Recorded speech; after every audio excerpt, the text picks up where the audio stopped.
Good morning. This is Business Morning. Welcome and thank you for joining us. I'm Chimeze Obi Iwagu. If all things were equal, a historic deal to smash down tariff barriers within Africa would have taken off on July 1. The African Continental Free Trade Agreement, formally launched just over a year ago in a blaze of optimism, is being braked by the coronavirus pandemic and a thicket of negotiating problems. A new date for January 2021 has been proposed by ambassadors of the African Union's headquarters in Addis Ababa. However, the recommendation has yet to be adopted by heads of states. And with the coronavirus cases now not abating yet, what is the future of the AfCFTA? Where are we? I'm being joined by the Secretary General of the Africa Continental Free Trade Area Secretariat, His Excellency Wamkele Mene. Good morning. Thank you, Mr. Mene, for joining us on the show. Good morning. Thank you for inviting me. Now, the AfCFTA, which was meant to have commenced on July 1, was shifted to January next year. How ready are we now? Well, we are still, of course, in the midst of the pandemic. Many borders in Africa remain closed. As you may be aware, out of 55 countries, 42 countries were in either a partial lockdown or a full lockdown. And as I just said a second ago, borders remain closed. So we will have to get through that the border closures first before we're able to make an assessment in terms of how going forward the pandemic, how it will affect our preparations going forward. There is ongoing work that is being done to the extent that we can using virtual means, but the substance of the negotiations, of course, will require that we continue negotiating towards the end of the year, and hopefully, if conditions allow, that we will get back on track and we will start convening meetings again in person. Of course, subject to the health protocols that we would have to adhere to. So it's a very difficult situation that we're in. It's unprecedented. I think everybody recognizes that. However, we have to find a way of continuing our work whilst not compromising the health, of course, of those who will be involved in the work itself. Now, I know that the month of January is being proposed as the new date for takeoff, but are we clear on the particular date as at now? Well, the Permanent Representatives Committee and ourselves as a Secretariat recommended to the heads of states that we commence trading from the 1st of January 2021. I believe that the Assembly of Heads of States, the Bureau of the Assembly of Heads of States, I believe they will accept that recommendation because, of course, the recommendation is based on the reality that we are confronting at the moment. There are borders in Africa where trucks are lined up 20, 30 kilometers waiting to transit and to have goods cleared into a particular country. And so this is the reality that we are facing, that borders are closed and goods are not transiting. And it is therefore not possible for us to say with any degree of credibility to say that we're actually trading under the AfCFTA when on the ground the conditions suggest otherwise. But let me just say also that I think it's absolutely critical that governments across Africa are given the space to fight the pandemic. And governments all over the African continent are focused quite sensibly and quite responsibly, in my view. Governments are focused on fighting the pandemic. They are focused on saving lives of Africans, which is the priority for the moment. We will resume our work.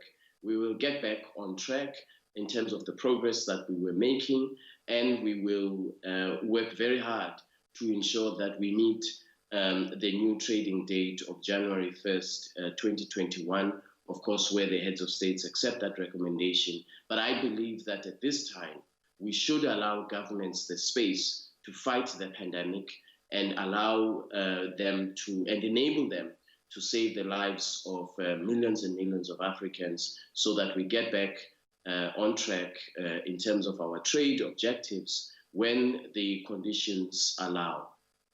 Now, how many countries have ratified the agreement so far? I know economic heavyweights such as South Africa and Egypt and middleweights, including Morocco, Kenya, and Ivory Coast, have ratified. But Nigeria, the most populous country in Africa with around 200 million people, still has not ratified, nor have Algeria or energy exporter Angola. Does this worry you? Well, first, let me just say that there are 28 countries that have ratified the agreement. And as you correctly pointed out, Nigeria has not yet ratified the agreement. We respect the fact that each and every country has got to take its own sovereign decision. And we respect and understand that countries go through different domestic processes to get to the point of ratifying an international agreement, which will be legally binding for many, many years to come on that particular country. And so it's a very deliberate process that each country has to undergo. And I think we should allow Nigeria the space to conduct its own domestic consultations to be able to get to a point where Nigeria is in a position to ratify the agreement. You will remember that Nigeria was probably one of the leading voices in the negotiation of this agreement.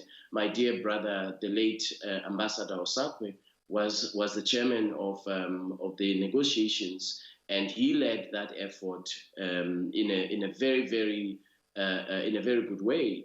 And so Nigeria was part of this process. Nigeria was part of the negotiation process and continues to be a very important pillar,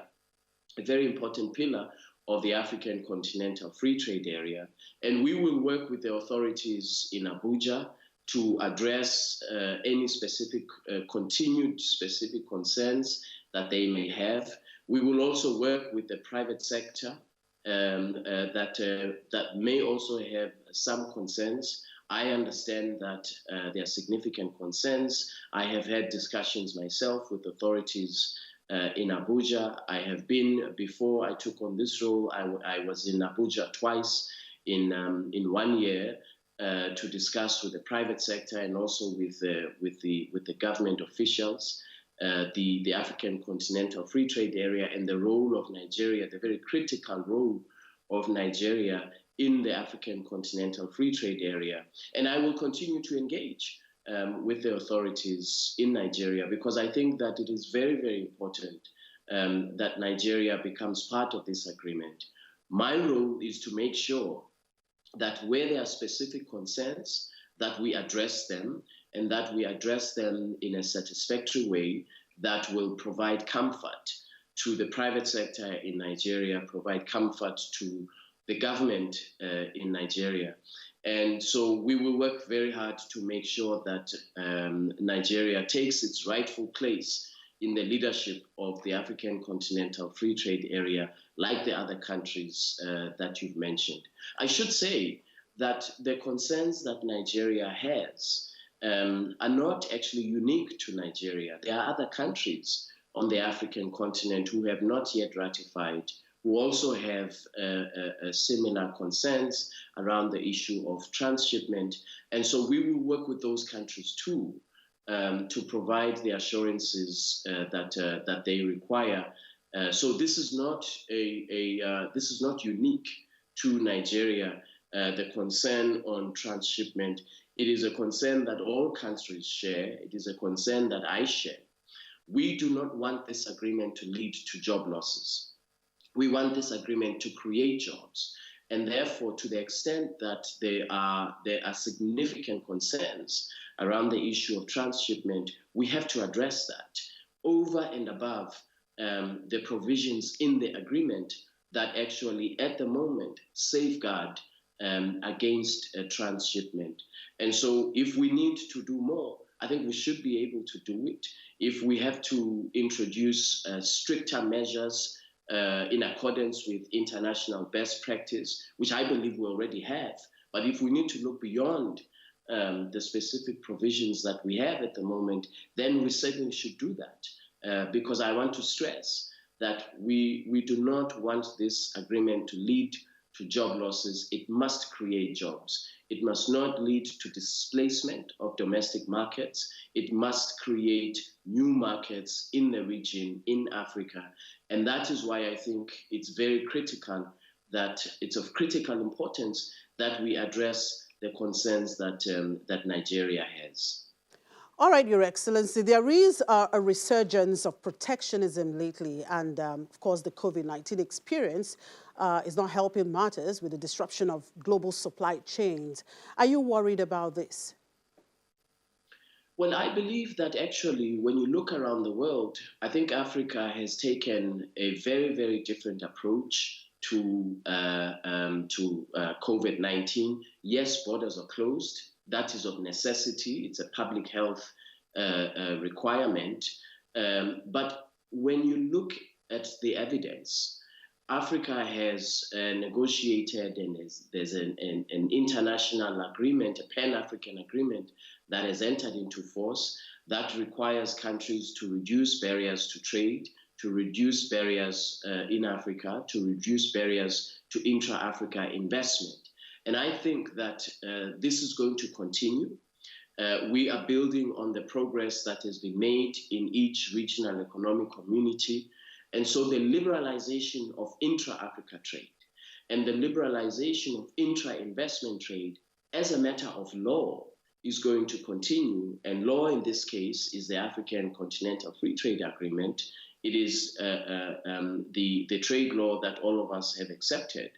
It requires that we liberalize and that we progressively liberalize intra-Africa trade and intra-investment trade and so on.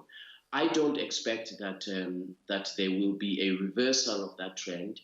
In fact, what we have is all heads of states in Africa, the Assembly of Heads of States, very, very much committed to intra-Africa trade.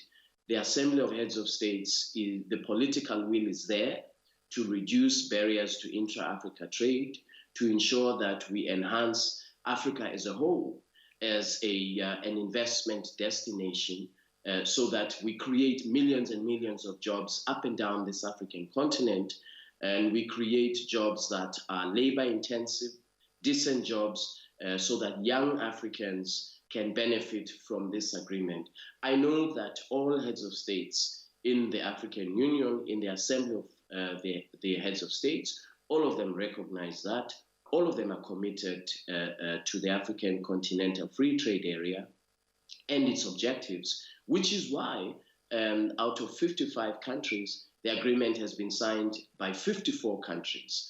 I don't think we can require a higher level of commitment than we have seen of 54 countries out of 55 signing the agreement. 28 countries have already ratified the agreement. But for COVID-19, I believe there would have been more ratifications that we would have seen leading up to the end of the year. Now, compliance with rules of origin is perhaps the biggest worry about AfCFTA. What framework is in place to ensure compliance? Well, we are almost at the conclusion. And again, but for COVID-19, we're almost at the conclusion of negotiating a regime on rules of origin. The rules of origin will be very strict. The requirement for value addition is very, very high. We do not want a shirt to come into the AfCFTA area, you put a button on it and you say made in the AfCFTA. We want value addition in Africa. We want industrialization in a massive scale in Africa. We want rules of origin to foster the establishment of regional value chains for manufacturing, regional value chains and manufacturing centers of excellence throughout the African continent. It's of critical importance. So we look at rules of origin as an industrial development tool, but we also recognize that rules of origin are very important for preventing and mitigating transshipment, fraudulent invoicing, and all of these things that lead to job losses. So this is a very sensitive area. We have to be very deliberate about it. We have to be very careful about it because, as I said earlier, it can create job losses, and we do not want this agreement to create job losses. We are going to implement the rules of origin working with customs authorities in individual countries and also with regional economic communities, because implementation of rules of origin and a rules of origin regime, it cannot be done by a secretariat. It has to be done by an individual country at a national level.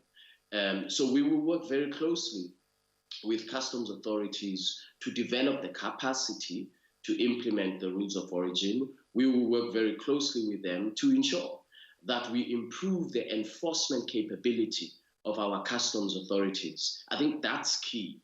This is a new agreement. There's not a single customs authority in Africa who has experience of implementing the rules of origin of this agreement. And therefore, we have to expect that there is a requirement to build the capacity of customs authorities to ensure that they are able to enforce the rules of origin, to keep out of Africa third country goods that are not the legal beneficiaries of this agreement. We do not want goods from third countries to benefit from this agreement. The goods, the exports that benefit from this agreement must be AfCFTA exports. All right. Now, some countries are already signatories to other trade agreements, such as the EPA. How are you going to reconcile the issue of multiple membership of trading blocs? Does this not pose a conflict? Well, the agreement makes provision and recognizes that there will be pre-existing trade agreements. There will be pre-existing international commercial arrangements that individual countries will have. And therefore, we cannot escape that reality.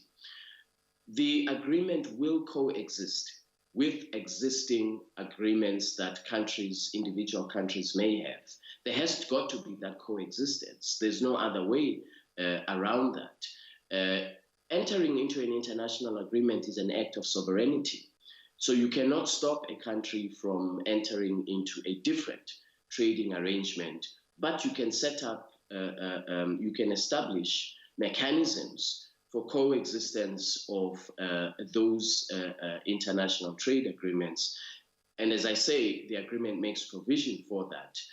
Each country will have to implement both the Economic Partnership Agreement or any other international agreement along with the AfCFTA.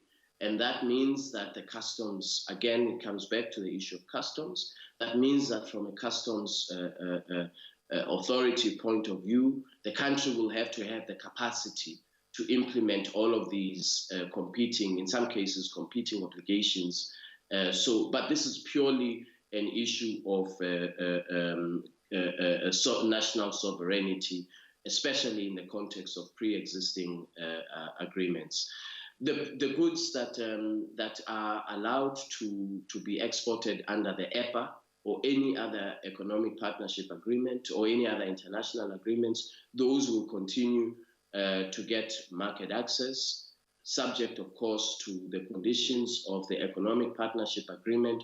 We don't expect that individual countries will vacate the economic partnership agreement. That is purely an issue of the sovereign state. We do not interfere in those matters. What we want to make sure is that this agreement amongst Africans, it boosts intra-Africa trade, it creates jobs for young Africans, and it actually makes a contribution to Africa's industrial capacity and improving Africa's industrial capacity. That's what we are focusing on. Well, thank you very much, Your Excellency, for sharing your thoughts on those issues with us. We hope to have you back on this channel, perhaps when you're ready to take off with this agreement. Thank you very much for your time. Thank you very much. Much appreciated. Yeah, His Excellency Wamkele Mene is the Secretary General of the Africa Continental Free Trade Area Secretariat. We'll take a quick break, and when we come back, we'll look at the commodities market segment. Just stay with us.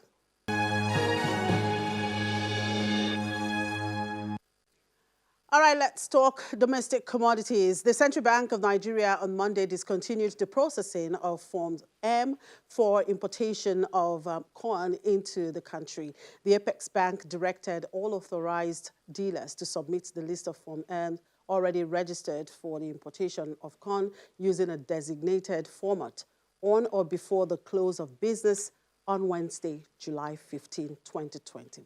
Well, Temitope Olubile, one of the research analysts with financial derivatives companies, here to speak to this and, of course, other economic issues. Temitope, thank you for joining us. Good morning. All right, no more Forex for maize importation, but I know that maize for some time have been, banned for about 4 or 5 years ago. So what's this? What does it mean? What difference does it make? Okay, so yes, we saw that, the CBN suspended Forex access for, maize importers. And, we all know the obvious reasons, right? So, to promote maize production in Nigeria, to prevent cross-border smuggling, to prevent trader arbitrage. But, the one thing that came off as a surprise to us was, you on one hand, you adjust your exchange rate, right? Which would, it should make your imports more expensive and your exports cheaper, right? So you've already done that policy side. So it's now time for you to allow the market to do what they do, right? But you're still finding it so hard to, to just let go of those policy controls. So it brings us back to the argument of, economic populism, versus free market ideology, policy controls versus, allowing the market to do what they do, right? So that is a tricky In other part. words, there is no need for the central bank to do this. Because once your exports become cheap, your exports become more expensive, right? The alternative for you is to look inwards, is for backward integration, for you to promote, domestic production of, your imports, basically. So you've already done what you need to do. Now let the market do what the market does, right? So this basically speaking from both sides of the mouth, if you will, it's a bit confusing to the markets, yes. Now, but how much is maize that it will make much impact? When you look at our import bill, we have maize contributes, quite a bit of our import bill, but you have other things that, you can also focus on. There are other imports, that we have corn, maize is corn, right? You have, you have wheat, you have wheat, you have sugar, you have the other, more pressing, if you will, import items that you can also be focusing on. But whatever the case may be, all these imports are supposed to become more expensive as you adjust your exchange rate, right? So it's now time for you to hands off and let the market do what they will. So where is Nigeria in terms of maize production? So, what we do know is that we import about 400,000 tons of maize. And so obviously you're trying to fill up a demand gap, right? If your production is not enough to meet your demand, what you're going to do is imports and to fill up that gap. So, and we have a lot of, maize-dependent commodities. You see that there are a lot of companies that use maize as an import. So what then happens to the earnings and, the profitability of these companies is what is on the mind of these companies. All right. Now, what would this mean for, inflation number going forward? Okay, yes. So, we see that the inflation for June is supposed to be released tomorrow, and over at FDC we're projecting 12.55%, and we see that is a continuous, is something that has been, inflation increasing is something that we've seen. But you're also saying that the month-on-month inflation is going to come down. Yes, what are you seeing there? Yes, because month on month, reflects what happened in May versus what happened in June, and what could make month on month decline is because we had that the interstate movement restrictions were lifted. So those logistics problems you were having of different checkpoints, making it more harder for you to bring produce from the farms to the markets, right? You see that that has been taken care of by lifting the, lockdown restrictions. And even as you open up airports, you're basically opening up your, your borders, and, for free flow is about the flow of the goods now. So we have that would reflect in our month-on-month inflation. But when you look at headline inflation, you still have inflation stoking factors like planting season, and more importantly, the exchange rate pass-through effect, especially as manufacturers begin to import, commodities, and see that, what the exchange rate adjustment has meant on import costs. Now, talking about this exchange rate adjustment, yes, we've seen some kind of unification in the official market, and of course, the INE window. Just wondering what's going on at the parallel market. I mean, that market is still going haywire. Yes, you would expect that, the expectation was all rates would converge towards the IEFX window, Absolutely. right? So you would expect the parallel market to, appreciate. But what we're seeing is that the CBN seems to be having a harder time relinquishing control of the official rate. Because one, if you look at it, on the official website, it hasn't been adjusted. We've just seen the adjustment on other trading platforms, but the CBN itself has not been adjusted. And then you also, these speculative premiums, you also have that, it went from 360 to 380, but IFX window is about 386. So in exchange rate terms, 380 is not approximately 386. You need it to be what it is, right? So is there going to be another devaluation? Is there going to be, why didn't we just do it one time and, No, but for now, the BDC BDCs are not in business. Yeah, so, we have, because, again, Forex liquidity issues, so you have all of those confusing factors, and it's part of the rationing that is making you, look to maize and import it, to stop, the access of Forex for these importers, because you're rationing Forex. And more as we open up airports, as, people go back to what would be the new normal, what then happens, Forex demand pressure will build, what then happens to your Naira, so those speculative premiums are going to reflect in the parallel markets as long as investors are there's still that ambiguity about this unified exchange rate, adjustments. All right, still talking about this maize, we know that the largest volumes of maize are produced in the northern region. We have Kaduna, Borno, Niger, and Taraba. And then some of these areas where you have unrest, mostly. How then can Nigeria achieve itself sufficiency and perhaps improve on the value chain of maize production? Yeah, as it becomes more expensive, you need to look inwards. So looking inwards is about the willingness and the ability, right? So if you want to look inwards, you have to address the problems that, made you so dependent on imports, right? Because your production was not enough to meet the demand. So, some of these problems like security challenges, infrastructure, the storage, we have all of these things that affect the value chain right from the production to when it gets to the consumers and the, industrials that use it. So once you address these problems, and that goes for every other commodity and not just maize, addressing these structural problems is what policymakers need to be focused on right now. You've adjusted the price and now adjust the structural issues that made production and outputs difficult. Now, on your burning economic issues, of course, one of it says mid-crop cocoa harvest ends early in Akwa Ibom. Tell me about it. Yeah, so, what we see is that, when you take away the southwestern states that are known for cocoa production, Akwa Ibom also ranks kind of top in, cocoa production in Nigeria. And what the reports we read was that, in Akwa Ibom, we're seeing that the harvest has had to be stopped abruptly, right? And we see that Akwa Ibom this year, the government is trying to improve the output of that particular state, improving seedlings to the farmers, all these incentives, right, to increase production. But we see that, what you can't control, right, is, weather conditions and, things that are out of your control have suddenly affected the harvest in that state. But we still expect, at least something close to what we were getting before for the harvest of Nigeria as a total. because of the incentives these state governments are starting to put and the attention they are putting to cocoa output in Nigeria. All right, let's look at the domestic commodities price movement. What factors will drive prices going forward?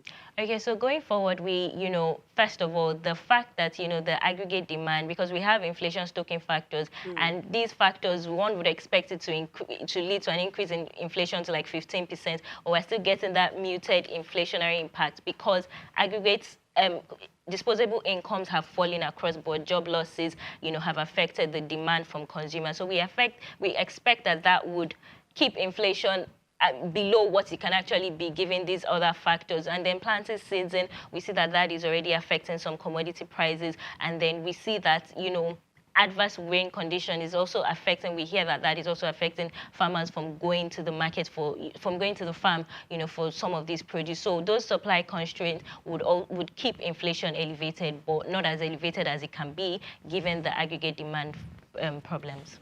All right, thank you, Temitope, for your time. Temitope Olumide is one of the research analysts with Financial Derivatives Company. And for Outlook on the OPEC Plus monitoring panel meeting scheduled for today and tomorrow, I'm being joined by the head of portfolio management at Commercial Partners Asset Management, Victor Aluyi. Hello, Victor. Good morning. Hi. Thanks for having me. Morning. You're welcome. Oil prices fell, as OPEC Plus is expected to ease output restriction. Now, the group starts its meeting today. Some analysts have described the move as risky and recommended that it's safer to have an extension of the current output reduction policy by 1 month. Where do you stand on this? Well, I think you want to recall that, in April when we were in the depths of the whole COVID-19 challenge, crude prices had essentially collapsed and fallen off a cliff. The OPEC Plus alliance basically came together to try and offer a pillar of support to the oil market. And by that, it decided to take out about 9.7 million barrels a day from the market. Now, that cut was expected to expire in June. And then from June onward, they were going to cut about 7.7. However, they met last month to extend that cut for another 1 month. So hence the Joint Ministerial Monitoring Committee of the OPEC is meeting tomorrow to essentially assess, the markets, looking at the compliance of members, getting a sense of where supply is and what sort of demand we are seeing. So for a bit of context, global oil supply essentially dropped by about 2.4 million barrels in the month of June. However, if you look at what has been happening with demand, there seems to be some sort of resurgence, particularly in China and also in India, where demand has essentially grown to about 90% of pre-COVID levels. If you also look at the United States, gasoline demand is about 8.8 million barrels a day, which is just 1 million barrels shy of the normal demand that usually characterizes this sort of busy summer period. So you could say that we've seen some sort of stellar recovery, in crude demand, really. And that is also reflected in the fact that a major exporter, Saudi Arabia, has been able to actually increase prices on its crude grades for a third time consecutively. So that speaks to strengthening demand. If you look at the supply side, apart from the output that OPEC has taken out of the market, you're also seeing declines, particularly from non-OPEC members, especially in North America. In the United States, we recorded an 18th consecutive week of rig declines, in terms of production in the U.S. Rig counts in America right now are about 700 less than what we had as at this time last year. You are also seeing U.S. production, which was around 13.1 million barrels earlier this year at its peak, now slightly below 11 million barrels. So you're seeing, supply being taken off the market, not just by OPEC, but by non-OPEC members. You're also seeing some resurgence in demand. So clearly that is giving, the OPEC Joint Ministerial Monitoring Committee some sort of impetus to want to try and, dial back on some of these output cuts. Now, the EIA had projected that oil price will hover around $40 per barrel. much longer than expected. If OPEC's decision to ease production is applied now, do you see a disruption to this projection? Well, I think the major wild card, if you will, major risk on the horizon to OPEC, dialing back on these output cuts is the threat of a second wave of, coronavirus. We're seeing some indications of that, particularly within the sunshine or southern belts of the United States.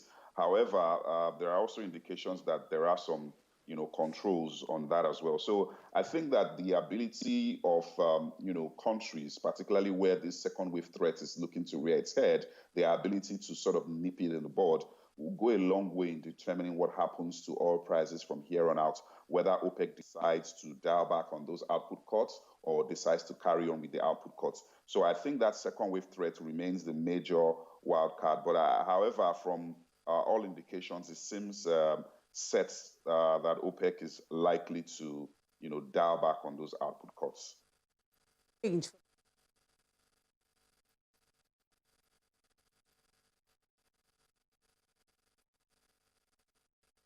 What could change for Nigeria if the production cut is eased?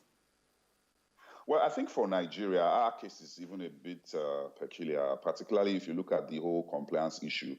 Nigeria has been fingered as one of the countries that have not been compliant, alongside Iraq and also Angola. So outputs for Nigeria right now is about 1.4 million barrels. As a matter of fact, what one of the Saudi officials has said is that those countries that were not compliant early on might have to cut deeper so that they are compliant going forward.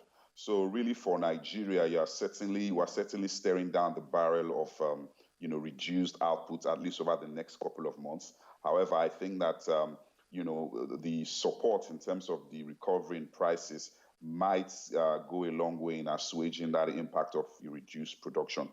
Nevertheless, we're still pretty much in dire fiscal situation that we'll have to continue to monitor. Now, in the MTEF, oil benchmark is set at $40 per barrel from 2021 to 2023. While this appears realistic for 2021 to 2023, is the projection not too ambitious in view of the fact that OPEC may continue to apply output cut to help oil prices recover? Well, I don't think that they are too ambitious. For $40 a barrel from 2021 to 2023, I think that's quite realistic. I think the key issue really is what happens in the near term, how would developments shape up, particularly on the COVID-19 front, and what impact that would have on, crude prices going forward. So I don't think that a benchmark around $40 for 2021 through 2023 is unrealistic. I think the key issue is really what happens between now and the end of the year. And clearly there are a lot of uncertainties and wild cards down the road on as far as that goes. Very much for your time, Victor. Thank you for having me. Yeah, Victor Ali is the head portfolio management at Commercial Partners Asset Management. We'll take a break, and when we come back, we cross over to London. And of course, back here, we'll look at the markets. To stay with us.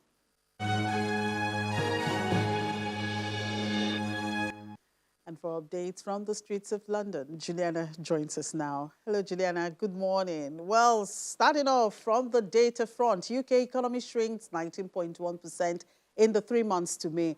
How are the markets and policymakers reading the data? Headlines really are not the quarter.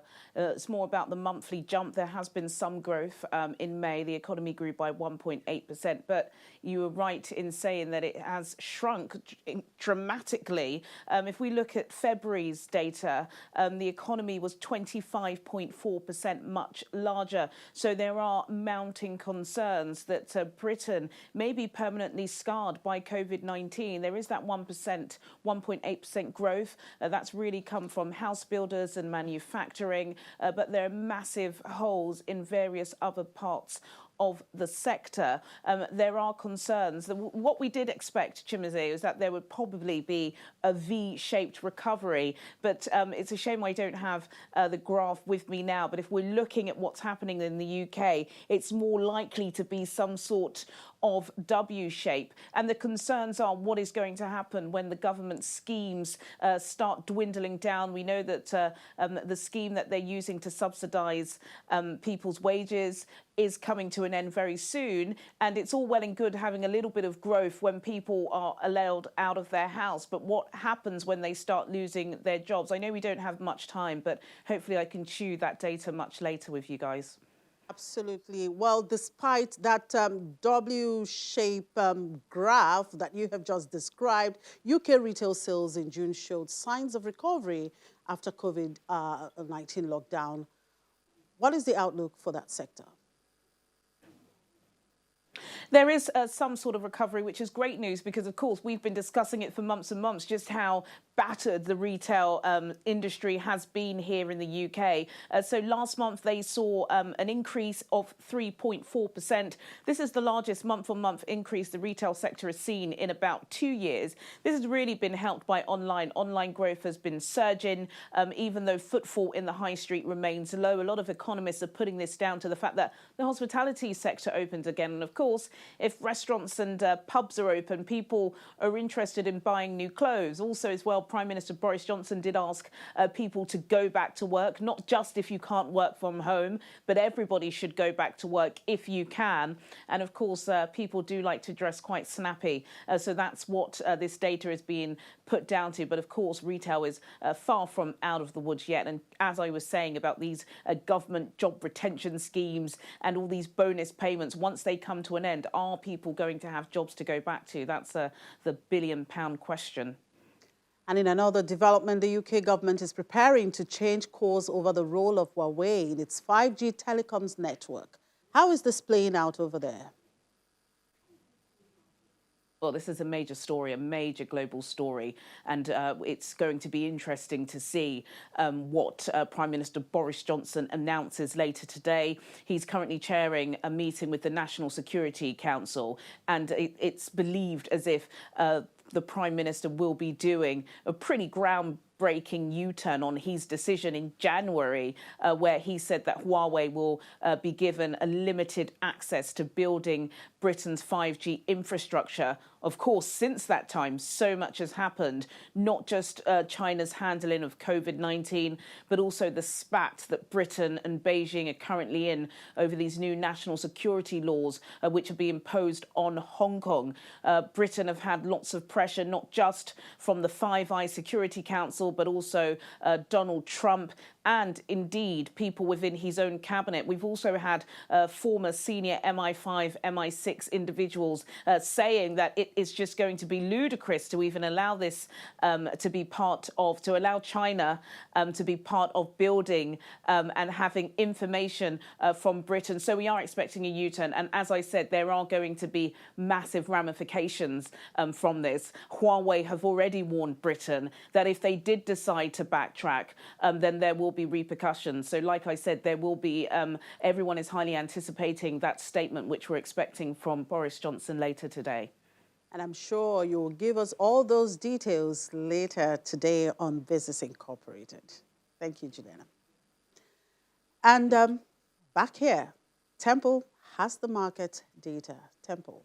Yes, Chimeze, thank you for joining us here with the board. We got some decline again yesterday in the market, some 44 basis points decline in the index of the Nigerian Stock Exchange. We moved in terms of equity participation now for all the way from 12.680 trillion naira down to 12.624 trillion naira. That translates to some 50.2 billion naira loss in the markets yesterday, depending on what side of the bargain you belong to actually, because again, some folks were actually taking profits across board, while some were doing some buy side yesterday in the markets. Volume of transaction, we saw some 75% gains on the increase rather in terms of the participation volume yesterday. Sterling Bank did some decline of some 2.31%, and that's some 78 million units of shares for a value of around some 97 million naira. In terms of value, we settled higher still, 2.15 billion, and of course dues 3,950. Look at the banking stocks here. They were on decline yesterday due to some about 3% decline in Zenith Bank, and of course 2% decline in GT Bank. Then you have 2.31% in Sterling Banks, and of course some 1% plus decline on ETI. Put all of that together translates to 170 basis points decline in the market. But for the consumer goods side of the market, up yesterday, in spite of the fact that some folks reported it as flat before now. But basically, we saw Mascon getting some 5.26%. Industrial goods side of the market, Bois Cement was up some 61 basis points, plus some gains from Securitics. And of course, insurance side of the market saw some decline as well, 35 basis points due to some profits taken on WAPIC, which is down by 5.71%. Oil and gas, we saw some profit taken, and of course, more of sell down on this side of the market in spite of some gains across a few companies like O&O. And of course, you have Japol, which also made some gains on that side of the market yesterday. But we have joining us on the phone, the chief dealer with City Codes Trusts, an investment company. That will be Charles Fakroga. Thank you, Mr. Fakroga, for joining us on the program. Everyone is watching out for earnings releases in the market. When are we likely to start seeing all of that coming into the market, and how will that shape or change the narrative for the markets? Yeah, thank you very much. The NSC has a post-listing requirement, so we are just through with the half year. Our results are expected to begin to come into the market now, and of course within the next 9 days. So when these results come to the market, of course, those results that are declaring profits, good numbers, investors begin to take position. My advice would be for investors to take action. That Q1 was very promising because it's obvious, despite the pandemic, so these companies that have been doing so well will continue to do well, all things being equal. So my advice would be, investors, position yourself for companies that Q1 was good, so that by the time their Q2 is out, of course, you will have taken position and begin to benefit. So we're going to see more and more investors coming to the market as a result of the Q2 numbers that are going to be hitting the market very soon. Right, thank you so much, Mr. Charles Fakroga, Chief Dealer with City Codes Trust Securities. Thank you so much for your insight. Let's move on up now to the other sides of the market. Let's break quickly with the NASD also, which was up yesterday by some 0.44%. We got the market cap still at 522 billion naira actually. And of course, volume of transaction was at this point. We got some 100,000 units of shares of CSCS, traded yesterday. And of course, WAMCO had some 34,000 plus in the market yesterday. Put together, we arrived at this number, 5.56 million naira worth of transactions. Quickly for the debt and currency side of the market, look at the bond end of things. We didn't see much difference in the yields here, but basically investors went for the longer end of the curve. Look at the interest that we had on the 2049 paper, and of course the 2034. Then you have the 2050. Folks are looking at this end, but at the end of the day, the yields ended flat for the session. That's for the bond side of the market. We had 26 deals yesterday in total, apart from all of these other tradings that we saw on these other securities, worth some 12.4 billion naira. Things are still cold on that side of the market. NTB side of things, this is the Treasury bill side of things. Folks are keeping their fingers crossed, waiting for what the CBN will do in terms of the rollover of some maturities that will be coming in sometimes this week. We had just one deal yesterday, just a retail 20 million naira on the side of the market. Look at the OMO side of the market too. Folks are looking at the longer end of things. 2021 papers was where we had some checks yesterday. We saw some bids, albeit the fact that the average yields declined by to some 5.7%. Look at this. That's 5.9, 5.53 here, 5.51 here, and of course you have 5.51 here. So the average is 5.71%. But we have Ramat Baba joining us on the show. Okay, I understand we have some connection issues there. But basically, we know that there will be some inflows actually this week from coupon payments and bonds, and of course, some open market operation side of the maturities that we'll be expecting this week, all from DMO and the central bank. So those are that's the space to actually watch basically for the rest of the week. Chimeze. And we'll continue to watch that. Yeah. Thank you, Temple. Thank you. And of course, we wrap up the show with that. Thank you for watching. I'm Chimeze Obi Iwagu.